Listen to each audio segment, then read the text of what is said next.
Hi, welcome to the video on conjugating and translating the present active indicative verb. This is the first video on verbs in the series that we're going to be doing on verbs, verb tenses, person, number, gender, anything like that. So I'll take it slow. I'll kind of be very deliberate about the way I explain things, but at the same time, a lot of the information is in the textbook as well. So I'm going to be moving a little bit quickly. Feel free to rewind if you didn't catch something and listen to what I say about it. And I hope to keep this relatively short, and we'll go from there. So let's get started. All right. So when we're looking at the dictionary entry of a verb, there are really four main parts in the dictionary entry. Those four main parts I just talked about there. These guys right here: amo, amare, amawi, amatos, and rego, regere, rexi, rectos. These things I've just drawn arrows to in black here are called principal parts. They're the parts of the verb that are going to give us pretty much every form of the verb we can get. We just have to know where to look. So we look at the first two. That's amo and rego. These guys are the first person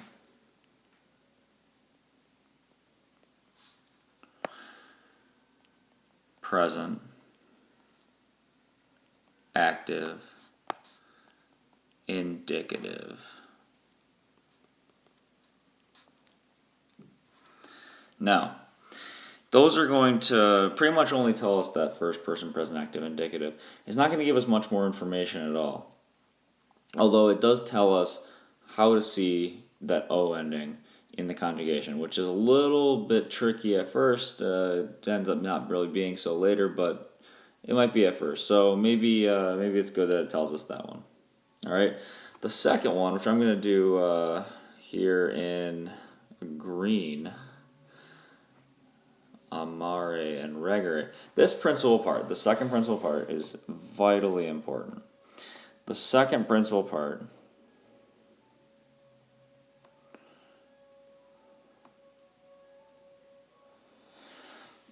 tells us the infinitive form, namely the present active infinitive form. Now what that does, it does two things. It tells us the conjugation number, which we'll talk about in the next slide.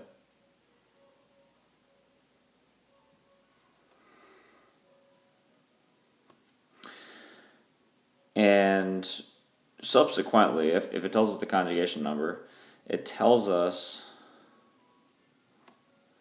what vowel we are going to be using, what root vowel we're going to use.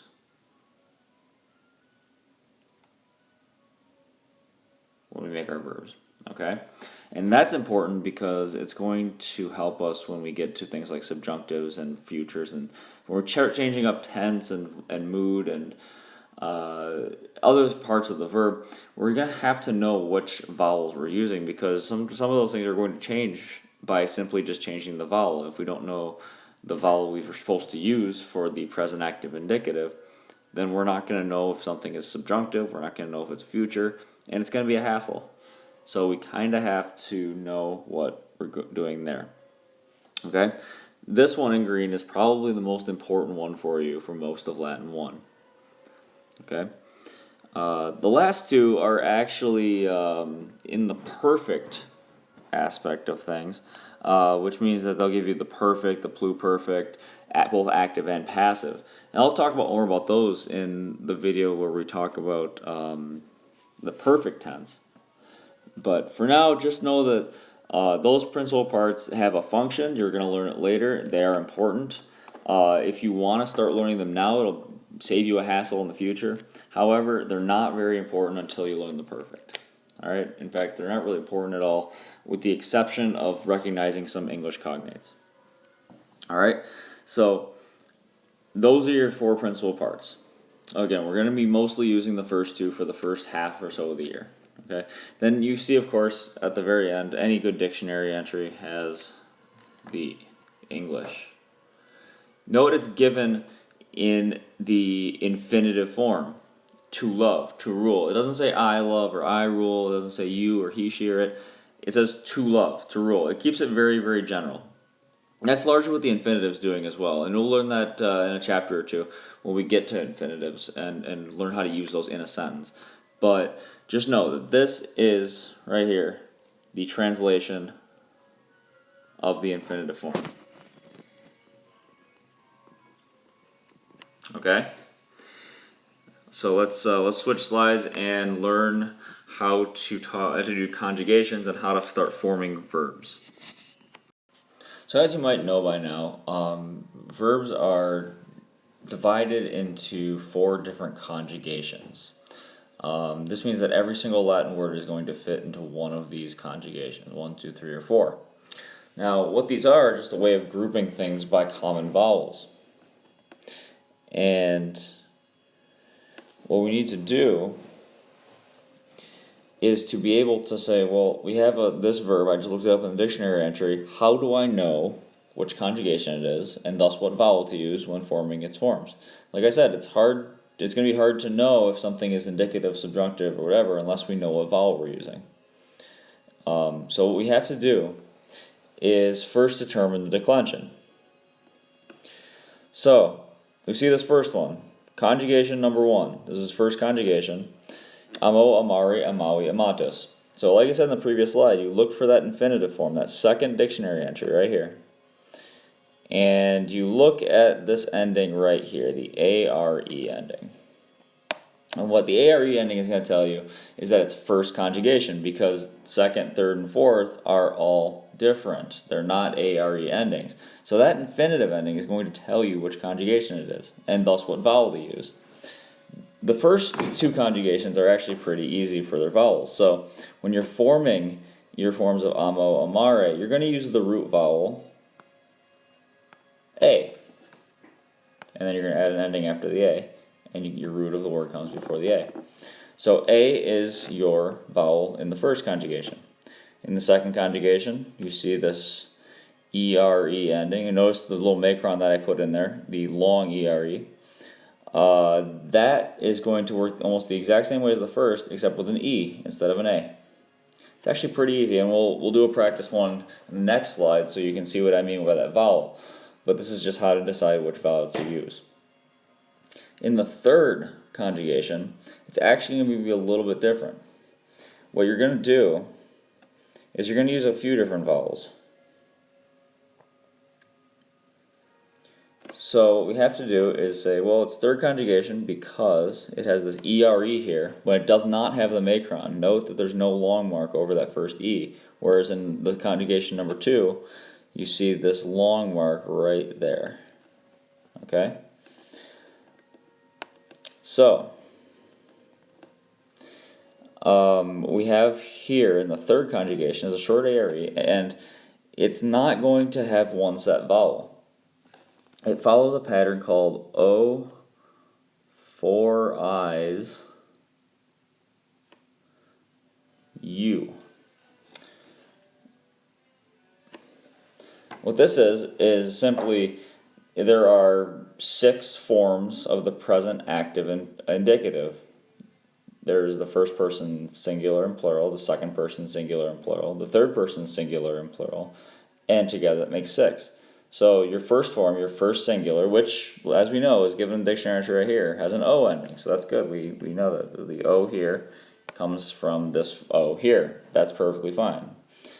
Now, what happens is you have 4 I's, and we're gonna in the example on the next slide, you'll see more example. But you're gonna have your second person singular, your third person singular, your first person plural, and your second person plural, all gonna have an I as the vowel.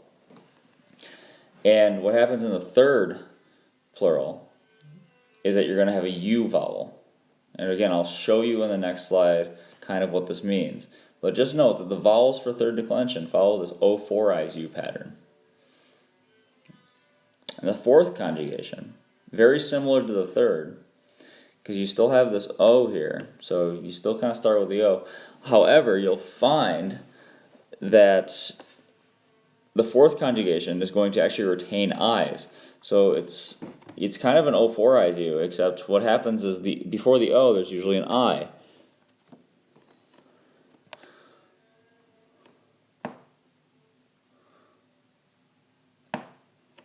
And then again, before the U, usually you have an I-U-N-T, okay? So there's a little bit of a difference, but not too much between the third and the fourth.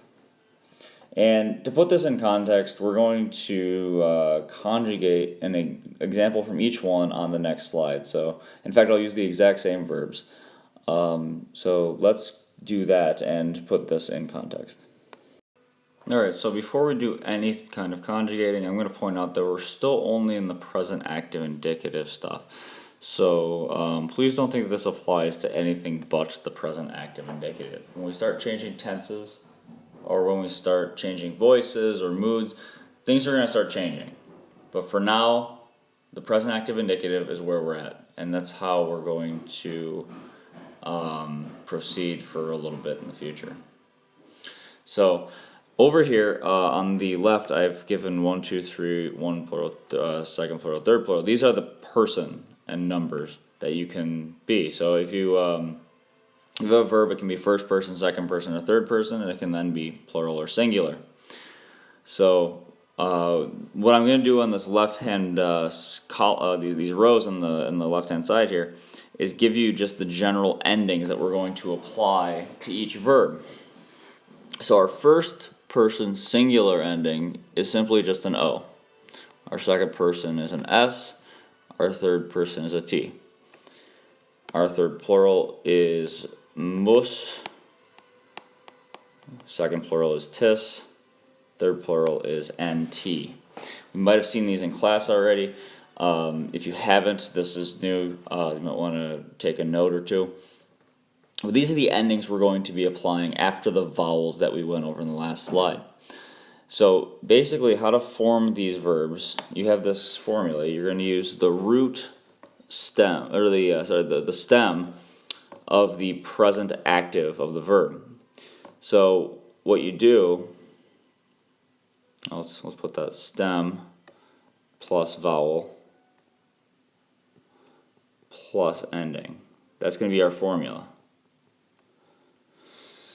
Now, to get our stem, all we do is chop off the infinitive. Boom, we have a stem. Amare. Chop off the infinitive ending. E-R-E, A-R-E, E-R-E, I-R-E. Anything like that, you chop it off. That's how we find our stem. So, if we're doing amo, amare, let's do that one down here in red. 1, 2, 3. 1 plural, 2 plural, 3 plural. You make the same exact box. So we have the AM stem for all of these. AM. AM. This is our stem. This is the thing that makes it mean to love.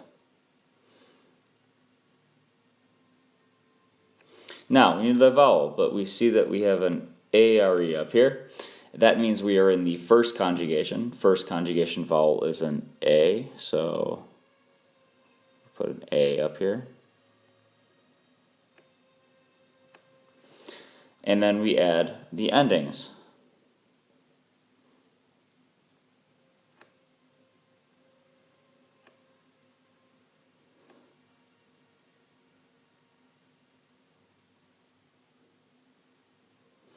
Okay. Now we have a problem though, didn't we? We have a weird issue here because the first principal part of this verb was amo, not amao. So here's an example of what I think I mentioned on the other slide, is that sometimes you don't put that vowel in at all. So let's get rid of that A, and all you have is amo.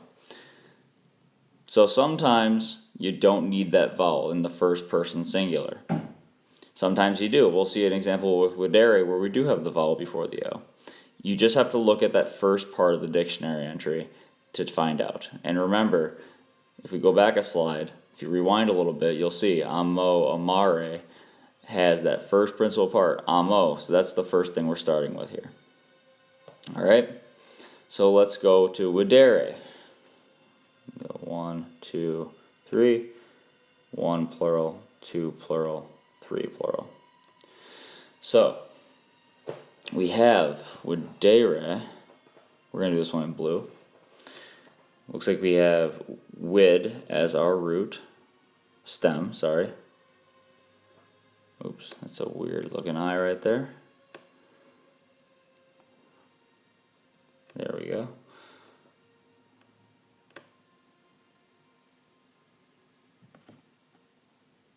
Okay, we have our stem down. With that vowel, we said, since it's second conjugation, that we're going to have an E. So we put an E. E. E. E. E. And E. Now, we had our endings. O. S. T. Mus. Tis. Nt. And there we have our forms. It's actually a kind of an easy formula here. It's not that bad, right? So now we've done the first and second. I'm going to erase these two. So make sure if you need to see these again to rewind or pause right now and write it down. So I'm going to erase these and then we're going to do third and fourth.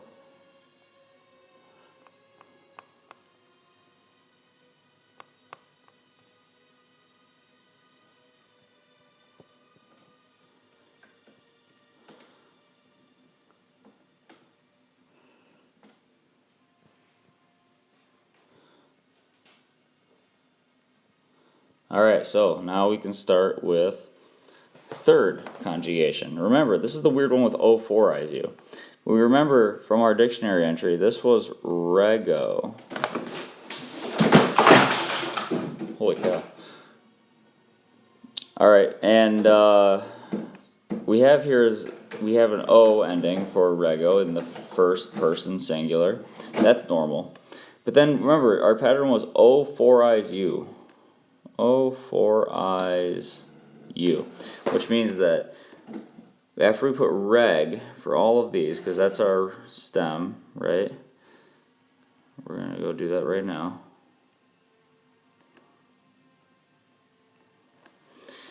We have 4 I's, so 1, 2, 3, 4. That's O4I. Those are the 4 I's. And then here we have a U. So that's what that means. O, 1, 2, 3, 4 I's, and a U. Okay, now we put our endings. We already have the O ending up there, so we're good. Now we add S, T, mus, tis, nt. And there we have the third conjugation, declension of rego in the present active indicative. So once you know the O4ISU, it's not that hard. It has the same rules as the other ones. You just don't use the same vowel for the entire thing. You change it a little bit. Okay? And finally, we'll do fourth. Skio is our first. SC, like science, oops, is our stem, so we'll do that.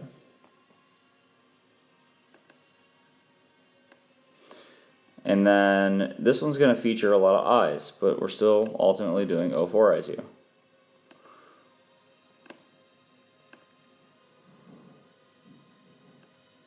Just remember this one, like I said in the last slide,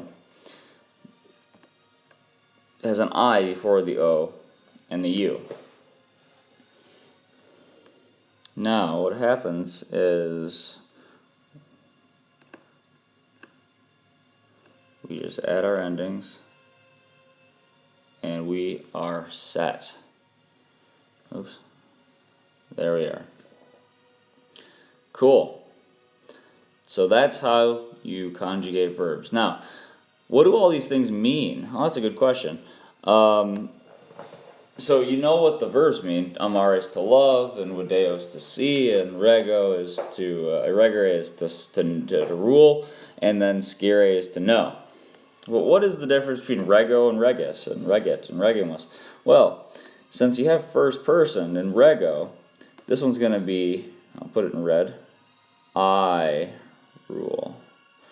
And the regis is you rule.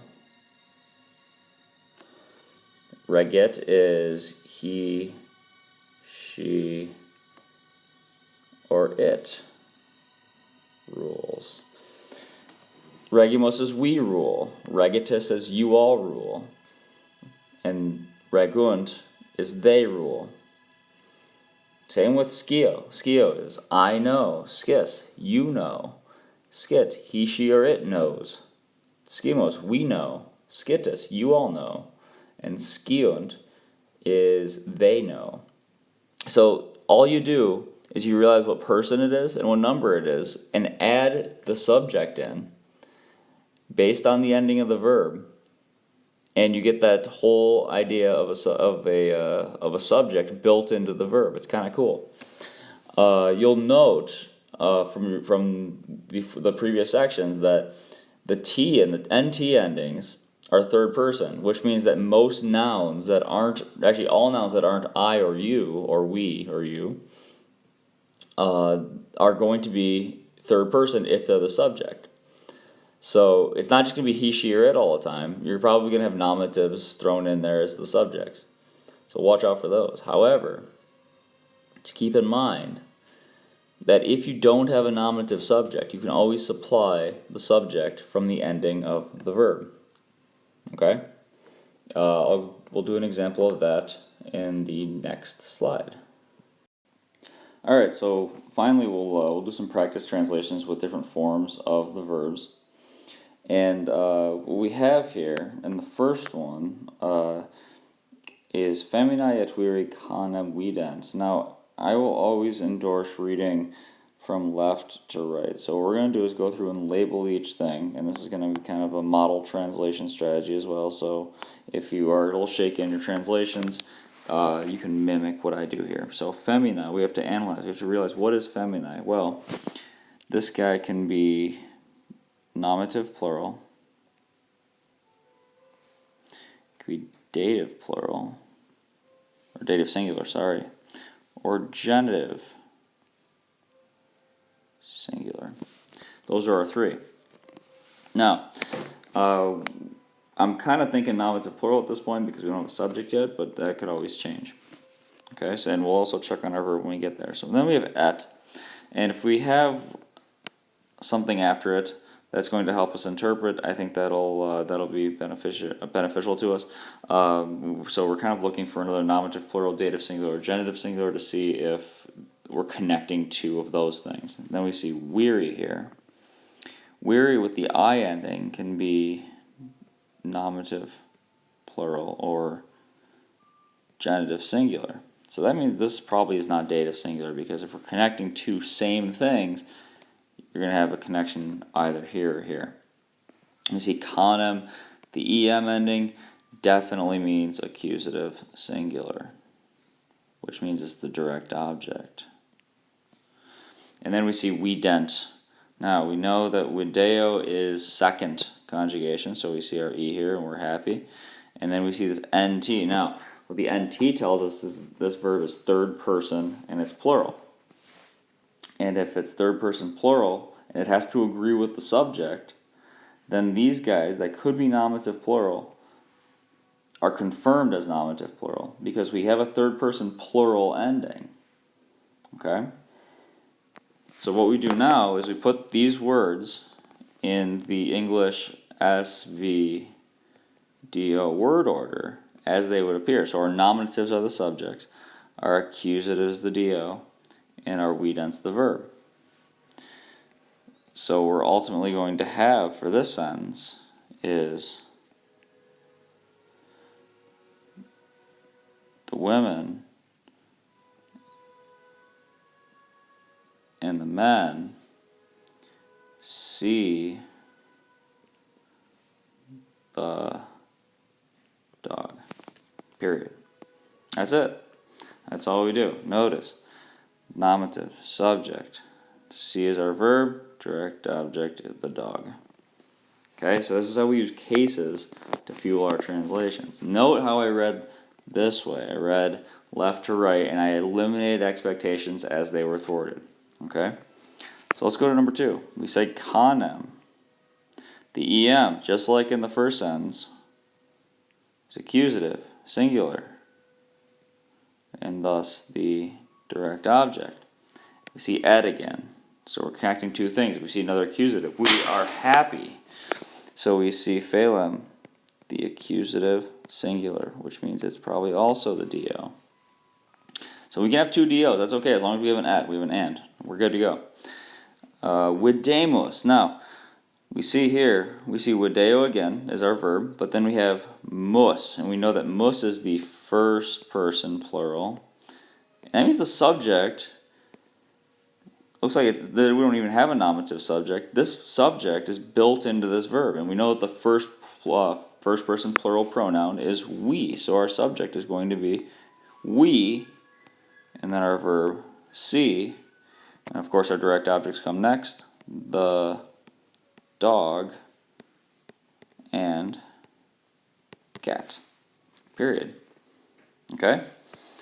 Finally, we have reges, regitus. I did this one on purpose because reges, as you know from rex regis, the noun, has that es ending.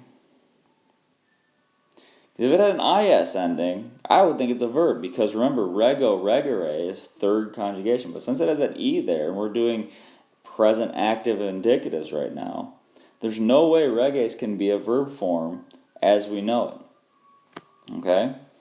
So what this is either nominative or accusative plural. It's a noun from rex regis, the third declension. Now we get to this guy, regitus. Now here we have the I between the stem reg and the ending tis. And we know that rego, regere is third conjugation. And third conjugation takes the O4 I's U thing. Okay? So what we have to do is say, well, that means that this is a verb, for sure. And we know the tis ending is second plural. And second plural is, of course, y'all. Okay? So we have to put the sentence together down here. We'll do it in blue. And we'll say, y'all rule. Now, before I even put the ending, we have to realize that reges is nominative or accusative plural. But since this ending here is second person, either you're calling you all kings, which is doubtful, or you have to use your accusative here. Because rego kind of needs a direct object. You don't just rule, you have to rule somebody or something. And I did this on purpose because it's going against your intuition of thinking that the kings are the ones ruling. But they can be ruled as well. So now we have y'all rule the kings. So I hope that this shows how to use those verb endings in your translation.